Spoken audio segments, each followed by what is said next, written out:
जिले में आज से सदस्यता अभियान की शुरुआत की है, क्या कुछ लक्ष्य है झुंझुनू जिले में अभियान को लेकर? देखिए, झुंझुनू जिले के अंदर जो पार्टी ने लक्ष्य दिया है उस लक्ष्य का आंकड़ा बनता है लगभग 3,30,000 का। लेकिन हमारे को अपने कार्यकर्ताओं पर विश्वास है कि यहाँ पर लगभग 3.5 लाख से अधिक सदस्यता अभियान के तहत सदस्य बनेंगे और एक नए कीर्तिमान को स्थापित हमारा झुंझुनू जिला करेगा। क्या कुछ कार्यक्रम चलाए जाएंगे जिले भर में सदस्यता अभियान को लेकर? देखिए, सदस्यता अभियान को लेकर पार्टी के कार्यकर्ता गांव-गांव, ढाणी-ढाणी तक जाएंगे कि बूथ पर हमारे बूथ अध्यक्ष के साथ में और हमारे जिले के तमाम सभी नेतागण और सभी कार्यकर्तागण इस अभियान को लेकर आगे बढ़ेंगे और जनसंपर्क करेंगे और लोगों को सदस्य बनाने के भाव से लोगों से पार्टी के साथ जोड़ने का निवेदन करेंगे। और इस प्रकार से ये अभियान आपको आने वाले समय पर हमारे इस झुंझुनू जिले के अंदर आपको देखने को मिलेगा।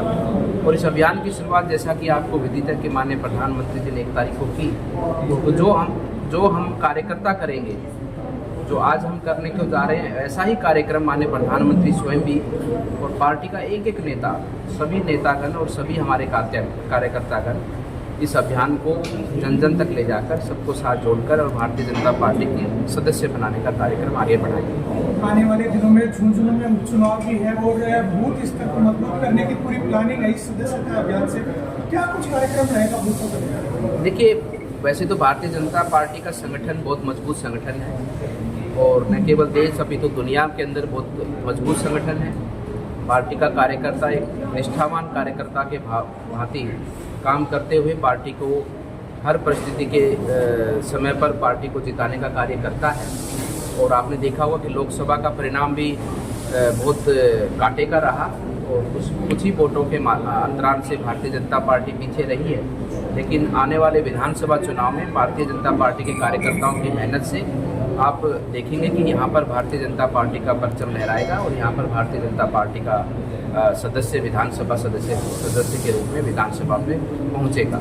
जो पहले से पुरानी सदस्य हैं, बयान दिया है कि साइकिलों का कलर चेंज होगा, भगवा होगा, केसरिया होगा, उसको लेकर एक बात की सूबे में सियासत हो गई और शौर्यता का प्रतीक झुंझुनू जिला के। देखिए, ऐसा कोई भाव नहीं है। जो सरकार के द्वारा साइकिल दी जाती है छात्र छात्राओं को और उसमें सरकार क्योंकि कलर, रंग, ये सब व्यक्ति की भाव को, उसके विचारों को बदलते हैं। और भगवा रंग से तो करुणा आती है, प्रेम आता है, भगवा रंग से तो विश्वास आता है, भगवा रंग से तो लोगों का कल्याण की भावना मन में आती है। तो मुझे नहीं लगता कि इसमें कोई आपत्ति होनी चाहिए। ये भगवा रंग हमारे देश का रंग है, हमारे देश की संस्कृति का रंग है, हमारे तिरंगे का रंग है। और मैं मानता हूँ कि इस रंग के माध्यम से सबका कल्याण की भावना मन में जब आए तो वो रंग अवश्य रूप से हम सबको धारण करना ही चाहिए, क्योंकि उस वेश के माध्यम से, उस रंग के माध्यम से हमारे मन के विचार बदलते हो और हमारा मन का विचार ऐसा होता हो कि जिसमें सबका कल्याण हो, किसी के लिए भी हीन भावना अपने मन में ना रहे, सबके कल्याण का भाव मन में आए, ऐसा विचार तो जन जन में पहुँचना ही चाहिए। नहीं, जो पहले ने बयान दिया है कि राहुल गांधी की छवि खराब की जा रही है, उनमें फ्यूचर प्रधानमंत्री बनने के सारे गुण हैं। देखिए, वो उनको लगता होगा और इतना ही उनको ज़्यादा लगता है तो वो तो क्योंकि अगर उनमें गुण ही होते तो देश की जनता गुणों को ज़्यादा देखती है। और राहुल गांधी जो हैं वो छुपे नहीं किसी से। जैसा राहुल गांधी जी का विचार है, जैसे राहुल गांधी जी के भाव हैं और जैसे उनके कर्म हैं, ये सारे देश की जनता जानती है और वो जहाँ हैं वो वहीं रहेंगे। और मैं मानता हूँ कि वो उससे आगे कभी बढ़ नहीं पाएंगे, क्योंकि देश को चलाने के और देश को समझने के भाव उनके अंदर नहीं। जो पहले पुराने सदस्य भाजपा के हैं, जिनकी रिसिप्ट कटी हुई रसीद से बने हुए हैं, आज ये डिजिटलाइज हो रहा है, तो उनमें इनमें क्या फर्क रह जाए, क्या संख्या कैसे बढ़ेगी? कोई ऐसा अंतर नहीं है। भारतीय जनता पार्टी के जो पुराने सदस्य हैं उनके तो रोम रोम में भारतीय जनता पार्टी, और ये भारतीय जनता पार्टी का जो आज इतना बड़ा विशाल संगठन है, ये उन्हीं कार्यकर्ताओं की मेहनत से है। वो तो जड़ें हैं भारतीय जनता पार्टी की और वे जड़ें सदैव भारतीय जनता पार्टी को सिंचित करती रहती हैं। नहीं, वो भी इस माध्यम से दोबारा सदस्य प्रधानमंत्री जी भी दोबारा बने हैं, जिलाध्यक्ष भी बने, मुख्यमंत्री जी भी बने हैं।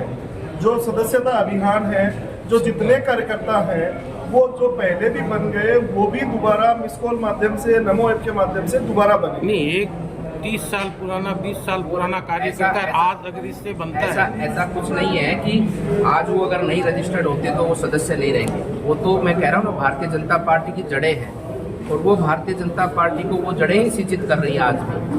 वो भारतीय जनता पार्टी के एक तरह से फाउंडर सदस्य हैं। लेकिन ये जो अभियान चला है, इस अभियान के माध्यम से कोई चाहे तो दोबारा भी जुड़ सकता है, अन्यथा जो सदस्य है वो तो सदस्य है ही और उसका सम्मान भारतीय जनता पार्टी करती है। अब और एक छोटा सा प्रश्न ये है कि झुंझुनू में उपचुनाव है और झुंझुनू में एक्चुअली सरगर्मी पहले से तेज ही रहती है और यहाँ कैंडिडेट भी हर 2-5 दिन में कोई न कोई बदल जाता है, जनता बदल देती है, कोई भी बदल देते हैं, यहाँ मतलब तरह तरह के नाम चलते हैं। तो क्या कुछ रहेगा, क्या कोई पहले कोई सब भारतीय जनता पार्टी का शीर्ष नेतृत्व तय करेगा। जो जिसके मन में झुंझुनू के विकास की भावना है और जो झुंझुनू के विकास को लेकर झुंझुनू के किसान, युवा साथी, हमारी माताएं बहनें, गरीब वर्ग, उन सब की भावनाओं को समझकर सबको साथ लेकर आगे बढ़ेगा, ऐसा कार्यकर्ता को भारतीय जनता पार्टी अवसर देगी। और जिसको भी अवसर मिलेगा उसके साथ में समस्त कार्यकर्ता जुटकर और भारतीय जनता पार्टी को यहाँ पर विजय श्री का आशीर्वाद दिलाने का कार्य करेंगे। यूपी में योगी बाबा का बुलडोजर का अभियान काफ़ी सफल रहा था और देश में काफ़ी चर्चाएं भी हुई थी, लेकिन राजस्थान के संदर्भ में बात करें तो यहाँ पर भूमाफियाओं के हाथ में ही बुलडोजर की कमान है। क्या कह रहे हैं, हाल ही में झुंझुनू का एक मामला है जिसमें हवेली को तोड़ दिया गया था, नगर से द्वार रोक दिया गया था, कल रात्रि को दोबारा से हवेली को पूर्णतः खंडित कर दिया गया है।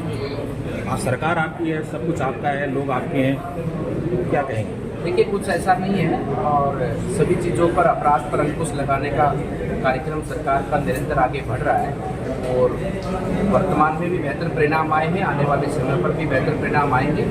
और राजस्थान के अंदर विकास और राजस्थान के अंदर जो अपराध का बोलबाला पूर्व में जो कांग्रेस सरकार के समय था, वो आने वाले समय पर राजस्थान में आपको देखने को नहीं मिलेगा। पिछले दिनों से में जो जोर से आपराधिक गतिविधियां तेज हुई है, क्या लगता है ऐसा कुछ नहीं है। अपराध के अंदर वहाँ काफ़ी गिरावट है। आप क्राइम का डाटा भी वहाँ से कलेक्ट करेंगे तो आपको काफ़ी गिरावट उसमें नज़र आएगी। लगभग उसमें 50% से अधिक गिरावट आई है। लेकिन ये घटना हुई है वो निंदनीय है और कुछ बाहर के अपराधी इस अपराध को अंजाम देने की मंशा से आए थे और जिनके अपराध के कारण हमारे एक व्यापारी को अपनी जान से भी हाथ धोना पड़ा और वो अपराधी पुलिस के रेडार पर हैं। उनमें से 2 अपराधी पकड़े भी गए हैं और 3 अपराधी भी फरार हैं और उनका शिनाख्त सब हो चुकी है। वो जल्दी ही पुलिस की गिरफ्त में होंगे। झुंझुनू के इस्लामपुर में पाकिस्तान जिंदाबाद लगने का एक वीडियो वायरल हुआ था।